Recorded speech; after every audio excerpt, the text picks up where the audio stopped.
You ever have an emotional breakdown and just start buying random things to make yourself feel better? It might start small, like treating yourself after a bad day, but in some cases it turns into buying things that you don't need, spending money that you don't have, just to quiet everything down for a little while. Here's what happens to the mind in those moments. When you're under immense stress, the amygdala, the brain's alarm system, fires off signals of threat.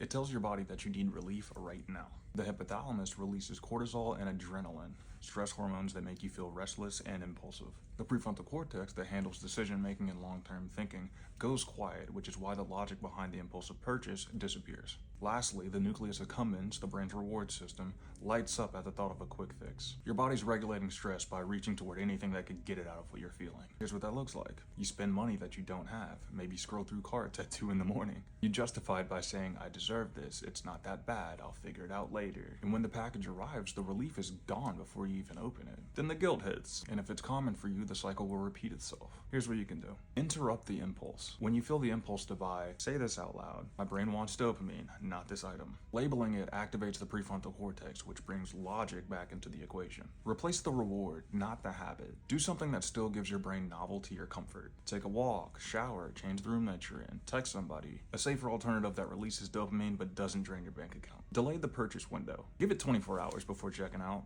Over time, that pause teaches your brain to ride the dopamine wave instead of just acting impulsively on it. Lastly, track patterns, not amounts. Notice what's happening right before the urge, whether it's stress, boredom, loneliness, emptiness. The goal isn't to judge yourself, but to see the pattern clearly enough that your nervous system expects a calming reaction rather than a chaotic one. Pairing that with verbally acknowledging it will give you a list of decisions to make rather than jumping into it impulsively and regretting it later. In this situation, your mind and body are spending to self-soothe, which takes discipline out of the equation. Meaning overcoming this is about learning ways to give yourself safety in a way that doesn't cost you later. Drink water. If you like content like this, I make it pretty often. Follow for more.